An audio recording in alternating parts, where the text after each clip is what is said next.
Dizem que a gente pode escolher os amigos, mas não pode escolher a família. E às vezes, como eu queria que isso fosse possível. Sou alguém que só quer construir algo para si, deixar uma marca no mundo, mas as maiores barreiras que encontrei vieram justamente da minha própria família. Minha mãe ameaçou me deserdar se eu não fizesse do meu irmão um sócio na empresa que construí com tanto esforço. Como resposta, parei de pagar a hipoteca dela e o empréstimo do carro. Todos já ouviram o velho ditado: negócios e família não se misturam. Quem disse isso, com certeza, já foi queimado algumas vezes, assim como eu. Meu nome é Marcos, sou um homem de 43 anos que construiu seu próprio negócio do zero, o que não foi nada fácil. Minha história não é simples. Minha mãe, hoje com 58 anos, me teve quando ainda era adolescente. Meu pai nos abandonou assim que soube da gravidez, e os pais dela expulsaram de casa por vergonha. Passamos os primeiros 17 anos das nossas vidas em pobreza extrema. Tudo começou a mudar quando comecei a trabalhar. No início, eu aceitava qualquer emprego para colocar comida na mesa e garantir um teto sobre nossas cabeças. Cheguei a trabalhar em 3 ou 4 empregos ao mesmo tempo, movido pela energia da juventude e pelo medo de passar fome. Foi em um desses trabalhos que conheci Arnold, um homem que me inspirou profundamente com sua visão de negócios. Ele também veio do nada, mas havia alcançado o sucesso que eu mal podia imaginar. Ele acreditou em mim, viu minha ambição e inteligência, e se tornou meu mentor. Arnold acompanhou meu progresso de perto, sempre me dando conselhos e oportunidades para observar como os negócios funcionavam. Aos 20 anos, me senti pronto para compartilhar com ele uma ideia de negócio que eu tinha. Para minha felicidade, Arnold acreditou na minha visão e decidiu investir no meu projeto. Com seu apoio, fui capaz de transformar aquela pequena ideia em uma rede de negócios próspera. Hoje, Arnold já não está mais entre nós, mas sou grato a ele todos os dias pela forma como mudou minha vida. E isso me leva ao meu irmão Nick, de 40 anos. Ele é meu meio-irmão, filho de outro pai que nunca conheci, mas sempre o chamei de irmão. Nick nunca foi ambicioso. Parecia aceitar a nossa sorte na vida e passava sua adolescência e juventude envolvido em confusões com os amigos. Quando eu comecei a trabalhar com Arnold, tentei apresentar Nick a ele, na esperança de que meu irmão pudesse aprender algo e mudar sua vida, assim como eu fiz. Mas Nick não levou a sério. Chegou a dizer que Arnold era arrogante, e Arnold, por sua vez, também não se impressionou com Nick. Mesmo assim, eu não desisti de tentar ajudar meu irmão a melhorar. Coloquei Nick para trabalhar no meu negócio, que ainda estava crescendo naquela época. Arnold desaprovou e até ameaçou retirar seu investimento, mas eu insisti, afinal, ele era meu irmão, e eu queria que nós dois superássemos nossa origem pobre juntos. Arnold acabou cedendo, embora deixasse claro que não achava uma boa ideia. Nick trabalhou por exatamente um dia. Quando descobriu que não receberia um salário imediato, desapareceu. Expliquei que ele ganharia com os lucros do negócio, mas ele preferia a certeza de um salário fixo. Voltou ao seu emprego em uma fábrica local e, por mais que eu implorasse, não consegui convencê-lo a voltar. Por que estou relembrando essas histórias de quase 30 anos atrás? Porque elas são o pano de fundo para o que aconteceu alguns dias atrás. Minha mãe me chamou para conversar, dizendo que Nick não estava bem.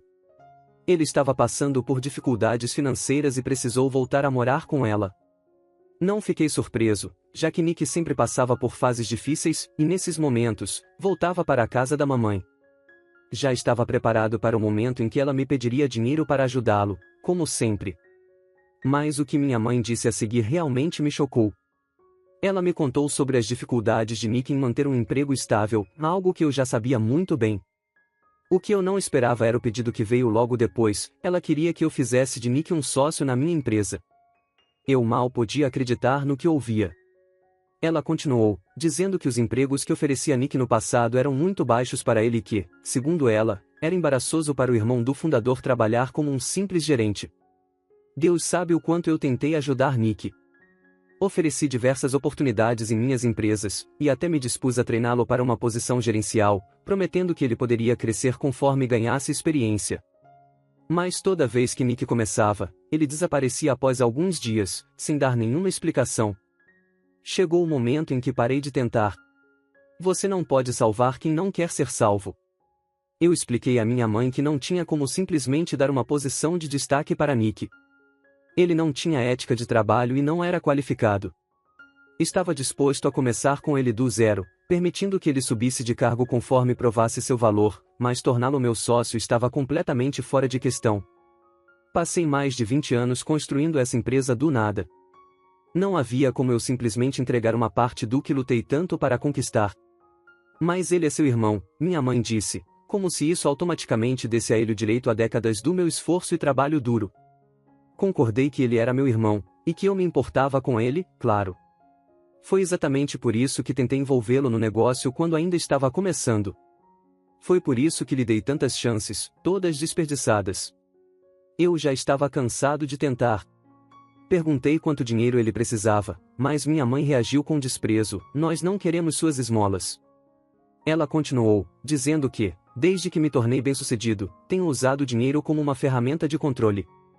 Segundo ela, eu apenas dava a eles o suficiente para sobreviver, para que fossem forçados a voltar rastejando quando precisassem de mais. E então me acusou de não querer que Nick fosse meu sócio porque eu queria impedi-lo de ser financeiramente independente. Eu mal podia acreditar no que estava ouvindo. Ela realmente achava que eu gostava de sustentar ambos? Nick era um homem adulto, incapaz de manter um emprego, que gastava todo o dinheiro que tinha com bebida. Minha mãe, embora não fosse muito mais velha que eu, sempre teve meu cuidado. Eu pagava a hipoteca da casa onde ela morava, e onde Nick vivia mais do que eu. Também arcava com o financiamento do carro e ainda enviava dinheiro mensal para cobrir suas necessidades e contas, o que, normalmente, somava milhares de dólares todo mês. Tudo isso para garantir que ela estivesse confortável. Eu não estava tentando controlar ninguém, estava apenas tentando ajudá-los. Disse a ela que tinha sido mais do que generoso. Não estava controlando, apenas oferecia a Nick mais oportunidades do que ele merecia, e ele desperdiçou cada uma delas. Expliquei que eu não administrava uma barraquinha de cachorro-quente, eu gerenciava uma empresa com filiais em todo o país. Fazer de Nick um sócio não ajudaria a ele, muito menos a minha empresa. Ele não tinha o conhecimento ou a experiência necessários, e sinceramente, só iria afundar o negócio e prejudicar os funcionários que confiam em mim. Seria a pior decisão que eu poderia tomar. Minha mãe me lançou um olhar que não via desde que eu era criança. Ela disse que o que mais importava era a família, e que eu estava dando mais valor aos meus funcionários, que não tinham nada a ver comigo. Tentei explicar que ela estava distorcendo minhas palavras, mas ela me ignorou e continuou, dizendo que todos nós lutamos juntos e que meu sucesso deveria ser o sucesso da família também. Suas palavras começaram a pesar como um fardo. Eu expliquei que sim, lutamos juntos como uma família, mas eu fui o único que trabalhou duro para construir esse negócio. Concordei que a família é importante, mas o negócio era meu, e eles não tinham qualquer direito de tomar decisões sobre ele. Disse a ela, ainda, que precisava parar de proteger Nick, para que ele pudesse aprender a caminhar com suas próprias pernas. Mas ela não me ouviu. Gritou que eu não queria ver a minha família prosperar e que eles não precisavam de mim. Então, veio o ultimato: ou eu fazia de Nick um sócio na minha empresa, ou ela me deserdaria. Eu sinceramente queria rir, achando que era uma piada de mau gosto, mas ela estava falando sério. Perguntei se ela realmente me rejeitaria por não entregar a empresa ao meu irmão, e ela respondeu que sim, que eu não merecia fazer parte da família se não me comprometesse com o sucesso coletivo. Foi aí que deixei minha frustração transparecer. Eu disse à minha mãe que ela não se importava realmente com o sucesso de Nick. O que ela queria era se sentir no direito de ter tudo o que eu construí com meu esforço. Falei que, se ela achava que me dar um ultimato era a melhor atitude, então eu não discutiria mais. Ela gritou que nunca mais queria me ver, e eu saí furioso da casa dela. Já se passaram alguns dias, e não consigo tirar essa briga da cabeça. Fico repetindo a conversa, tentando entender como tudo saiu tão errado. A sensação de ingratidão e o sentimento de injustiça continuam me deixando revoltado. Será que eu realmente não fiz o suficiente pelo meu irmão? Trabalhei duro para chegar onde estou e puxar toda a nossa família para fora da lama, e ao invés de se orgulharem de mim, estão tentando sugar o meu sucesso. É demais para processar neste momento. Por isso decidi escrever tudo, na esperança de que colocar essa confusão em palavras me ajudaria a encontrar alguma perspectiva. Mas ainda estou tão perdido e frustrado. Sempre segui um princípio tanto nos negócios quanto na vida pessoal: nunca tomar decisões importantes quando estou emocionalmente abalado. Até hoje, essa regra funcionou bem para mim, e eu tinha certeza de que não seria diferente agora. Acho que passou uma semana até eu perceber que, desta vez, não poderia me desligar completamente das emoções. Afinal, estava lidando com minha família, e nunca é possível separar completamente as emoções quando se trata disso. Então, fiz algo que raramente faço: pedi conselhos a um amigo de confiança. Ele também é empresário e já passou por situações familiares complicadas alguns anos atrás. Achei que ele poderia me dar uma visão imparcial. Nos encontramos para tomar umas bebidas à noite, e eu contei a ele toda a minha história familiar, incluindo as lutas de Nick e o ultimato que minha mãe me deu. Ele me disse praticamente o que eu já suspeitava: minha mãe estava ultrapassando os limites e Nick estava me vendo como uma rede de segurança. Ele disse que, embora fosse doloroso, eu deveria impor limites. Se isso significasse me recusar a ceder ao ultimato da minha mãe, então que assim fosse. Foi difícil ouvir isso, porque eu amo minha mãe e meu irmão, mas ele estava certo. Eu não seria usado. Se minha mãe quisesse me deserdar porque eu não me curvaria às suas exigências irracionais, então eu não seria mais seu filho. Minha mãe me ligou alguns dias depois e perguntou se eu já tinha tomado uma decisão. Eu simplesmente respondi que ela já havia tomado a decisão por nós dois, e que eu respeitaria isso. Ela começou a gritar comigo novamente, me xingando, dizendo que eu era ingrato e inútil, antes de desligar o telefone. Eu bloqueei o número dela. Eu estava decidido a cortar todos os laços com minha família, mas não antes de mostrar a eles o que realmente significava me tirar da vida deles. Fiz os procedimentos necessários para cancelar os pagamentos automáticos da hipoteca da minha mãe e do financiamento do carro. Não me preocupei em avisá-la. Eu sabia que ela descobriria quando começasse a receber os e-mails e telefonemas de cobrança. Demorou cerca de um mês para ela perceber o que estava acontecendo. Como eu já tinha bloqueado o número dela, minha mãe não conseguia me ligar.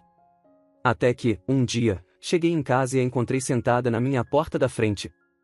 Eu me preparei para mais uma enxurrada de gritos e insultos, mas, para minha surpresa, ela apenas disse oi, como se nossa última briga nunca tivesse acontecido. Em seguida, perguntou como eu estava. Cruzei os braços, e sem rodeios, perguntei o que ela estava fazendo ali. Ela franziu a testa, sem entender, e me perguntou o que eu queria dizer com aquilo. Respondi que não esperava vê-la em lugar algum perto da minha casa, já que ela deixou claro que não queria mais nada comigo. Minha mãe me surpreendeu rindo e colocando a mão no meu ombro, dizendo: "Você sabe, as pessoas dizem coisas que não querem dizer quando estão emocionadas." Eu olhei para ela e disse que, na verdade, eu não sabia disso. Fui criado para dizer o que penso, mesmo quando estou com raiva. Ela não gostou de ouvir suas próprias palavras voltando contra ela e me mandou parar de ser mesquinho, dizendo que eu precisava agir com mais maturidade. Eu podia sentir outra discussão prestes a acontecer, e honestamente, depois de um dia tão difícil, era a última coisa com a qual eu queria lidar. Então, eu passei por ela, destranquei a porta e entrei. Quando ela tentou me seguir, simplesmente fechei a porta na frente dela e travei. Ela tentou abrir, e ao perceber que estava trancada, começou a sacudir a porta violentamente. Eu gritei para que parasse, mas ela não ouviu. Continuou gritando para que eu abrisse a porta imediatamente. Sentei no chão do corredor, ouvindo minha mãe ter um colapso. Não foi uma cena agradável, mas parte de mim se sentiu aliviado, pensando que talvez, finalmente, ela estivesse aprendendo uma lição: eu não era apenas um vale-refeição, alguém que ela podia manipular como quisesse. Acho que ela percebeu que eu não cederia a gritos ou ameaças, porque finalmente parou de sacudir a porta e abaixou a voz. Depois de um longo silêncio, ela perguntou o que estava acontecendo com a hipoteca e o carro. Considerei não responder, fingir que não estava mais ali, mas decidi que não fazia sentido adiar essa conversa para outro dia. Disse a ela que o filho dela, Nick, deveria resolver, e que eu não era mais seu filho. Ela agora tinha outra pessoa para cuidar das coisas. O silêncio foi tão longo que pensei que ela tivesse ido embora, mas quando olhei pelo olho mágico, ela ainda estava lá. Finalmente, ela disse que Nick não era capaz de pagar por nada. Eu respondi que isso não era problema meu. Naquele momento, a dor de cabeça me atingiu, então subi para o meu quarto para tomar uma aspirina, torcendo para que, quando eu descesse, ela já tivesse ido embora. Felizmente, quando voltei, minha mãe já não estava em lugar nenhum. Finalmente, tive alguns dias de paz e pensei que ela tivesse entendido o recado. Mas me enganei. Ela apareceu novamente, desta vez com meu irmão. Eles me encontraram no estacionamento do meu escritório. Nick parecia praticamente o mesmo da última vez que o vi, mal cuidado, como se precisasse de algumas boas refeições. A vida não estava sendo boa para ele. Por um breve momento, senti pena, mas logo me lembrei de quantas vezes tentei ajudá-lo, oferecendo empregos e dinheiro, e como ele desperdiçou cada uma dessas oportunidades. Não conseguia pensar em uma maneira significativa de ajudá-lo.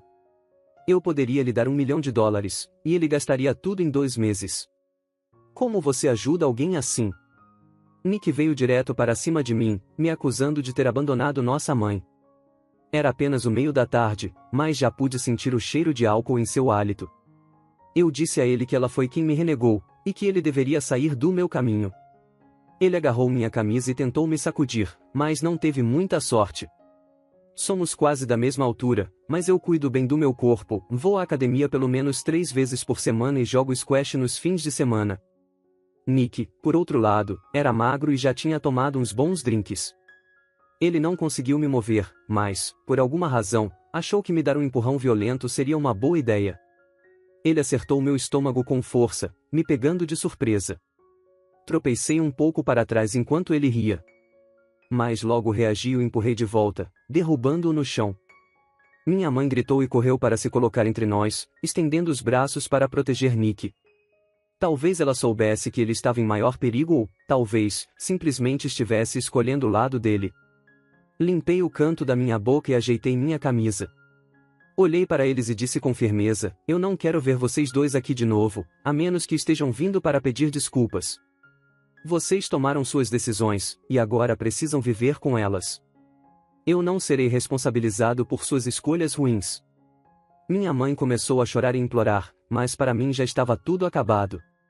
Eles eram adultos, e eu já tinha feito minha parte, repetidamente. Tentei melhorar a vida de Nick, paguei milhares de dólares para garantir que minha mãe vivesse confortavelmente, e como eles retribuíram? Me excluíram e depois me emboscaram. Eu disse que, se algum deles aparecesse novamente na minha propriedade, seja em casa ou no escritório, eu tomaria medidas legais. Minha mãe continuou chorando, mas a menção de uma ação legal assustou Nick. Ele começou a puxá-la para longe. Já se passaram algumas semanas desde então, e eu não tive notícias dela. Apenas recebi algumas notificações sobre o cancelamento dos pagamentos e uma ameaça de execução da hipoteca. Estou esperando uma notificação semelhante sobre o carro a qualquer momento. Então, um dia, Nick apareceu na minha casa. Ele levantou as mãos em sinal de paz. Decidi não recorrer a nenhuma medida legal e apenas ouvi-lo. Ele parecia melhor do que da última vez, estava sóbrio e parecia estar fazendo um esforço maior para cuidar de si mesmo. Embora ele parecesse cansado e infeliz, não veio me implorar perdão ou qualquer coisa do tipo. Nick apenas disse que estava com medo de que nossa mãe acabasse sem teto quando a casa fosse executada. Eu respondi que não voltaria atrás na minha decisão. Para minha surpresa, ele disse que entendia e que só queria ajuda para encontrar um lugar para ela morar quando fosse despejada. Eu disse que cobriria 6 meses de aluguel de um apartamento pequeno para ela, mas depois disso, eles teriam que se virar sozinhos. Embora tenha ficado claro para mim que esses limites são necessários, não pretendo abandonar completamente minha mãe. Nunca deixaria passar fome ou enfrentar algo tão grave, pois, apesar de tudo, ela ainda é minha mãe. No entanto, estou determinado a não mais ajudar da maneira que eles esperam. Eles precisam aprender a se virar sozinhos, a lidar com as consequências de suas escolhas. Estou disposto a oferecer ajuda básica, se necessário, mas nunca mais vou permitir que eles dependam de mim para tudo. Agora é hora de eles crescerem e enfrentarem a realidade por conta própria. O que você achou da atitude do autor da nossa primeira história? Deixe sua opinião nos comentários, e não se esqueça de mencionar se o comentário é sobre a primeira ou a segunda história. Preparados para a próxima? Então, vamos começar. Meu nome é Camila, tenho 32 anos, assim como meu marido, Gustavo. Temos 2 filhos, João, de 9 anos, e Ana, de 6. Desde que me tornei mãe, minha sogra, Irene, nunca perdeu a oportunidade de me criticar. Ela sempre dizia que eu seria uma péssima mãe porque, segundo ela, eu era muito jovem para criar filhos. Eu tinha 23 anos quando João nasceu, e Irene estava convencida de que eu arruinaria a vida das crianças. No fundo, percebo que essa postura dela sempre foi competitiva. Irene acredita que eu roubei o filho dela e que, desde que Gustavo se casou comigo, ele não tem mais tempo para ela ou para a verdadeira família. Aos olhos dela, ele só tem olhos para mim e nossas crianças. Nos últimos anos, mantivemos pouco contato com ela, o que foi uma escolha nossa. Gustavo cresceu em um ambiente difícil com Irene, que sempre o julgava e o envergonhava por qualquer coisa, por mais inofensiva que fosse. Sempre que ele fazia algo de que ela não gostava, Irene dizia: "Como você ousa fazer isso sem me pedir permissão? Eu sou sua mãe. Eu te criei, então você me deve obediência." Mesmo durante a infância, Gustavo era constantemente lembrado de que não era desejado. Irene não hesitava em zombar dele, rindo ao dizer que deveria tê-lo dado para outra família, envergonhando-o por simplesmente existir. Agora que temos pouco contato, ela ainda tenta controlar Gustavo de qualquer maneira possível, cravando suas garras sempre que encontra uma brecha. Nós fazemos o possível para manter distância dela. No último sábado, o primo de Gustavo, Rafael, organizou uma festa de noivado e nos convidou, assim como minha sogra, Irene. Durante a festa, ela tentou interagir conosco. No início, até parecia estar sendo simpática, especialmente considerando que não a víamos pessoalmente há meses. Mas, como de costume, não demorou muito para que ela revelasse seu verdadeiro eu. De repente, Irene começou a criticar a maneira como eu educava meus filhos, me chamando de mãe fraca e dizendo que eles jamais me respeitariam se não tivessem medo de mim. Confusa e irritada, perguntei por que ela diria algo assim. Ela respondeu com desdém, afirmando que me viu sendo muito doce e gentil com meus filhos, servindo-os à mesa e conversando calmamente com eles. Segundo ela, isso me tornava uma serva dos meus filhos e, se eu continuasse assim, seria um capacho para eles, quando deveria ser o contrário. Respirei fundo e respondi que não aceitaria conselhos de alguém que foi horrível com o próprio filho. Ver o quanto Gustavo sofreu por causa dela me enojava. E agora que eu tinha meus próprios filhos, ficava me perguntando como uma mãe podia ser tão cruel e sem coração com o próprio filho. Ela me olhou, visivelmente ofendida, como se eu não tivesse o direito de dizer nada. Logo depois, começou a fazer um escândalo no meio da festa de noivado, tentando me envergonhar por ter respondido a ela. Gustavo e eu fizemos o possível para ignorá-la, mantendo a calma e tentando ser o mais civilizados possível, para não alimentar ainda mais sua birra, e principalmente, não estragar a festa. Mas, apesar de nossos esforços, alguns parentes se aproximaram para dizer que eu é que deveria estar envergonhada por ter desrespeitado minha sogra. Eles falavam dos sacrifícios que ela fez por Gustavo, argumentando que ele só estava onde estava por causa dela. Disseram também que eu não deveria ter respondido daquela maneira, já que, segundo eles, ela só estava tentando me aconselhar.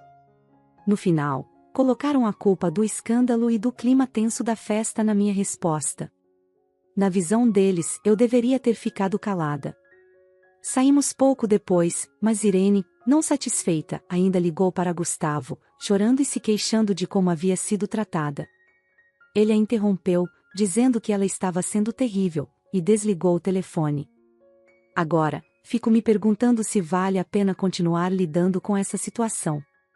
Sei que foi desrespeitoso da minha parte, e os anfitriões da festa merecem um pedido de desculpas, afinal, todos somos humanos.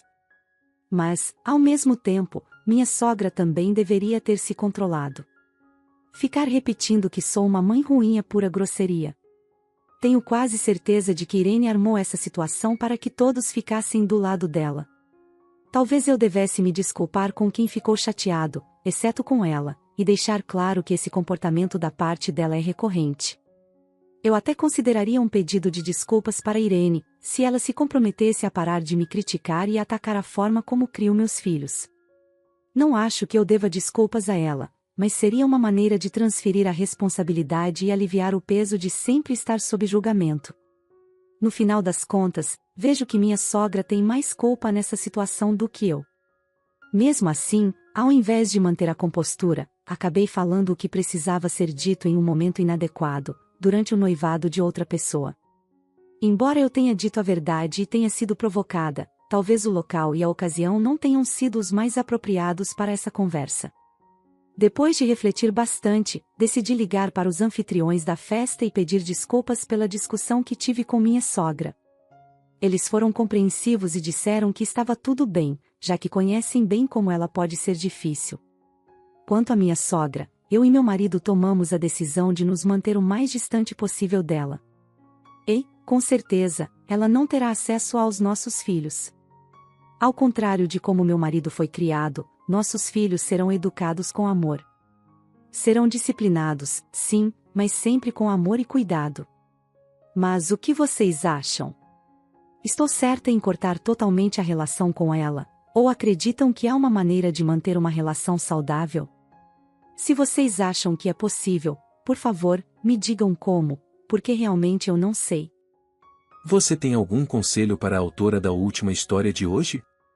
Ao deixar seu comentário, não se esqueça de especificar se ele é sobre a primeira ou a segunda história. Muito obrigado por nos acompanhar no Recanto das Histórias. Não se esqueça de curtir, se inscrever no canal e ativar o sino de notificação para não perder nosso próximo vídeo. Até a próxima!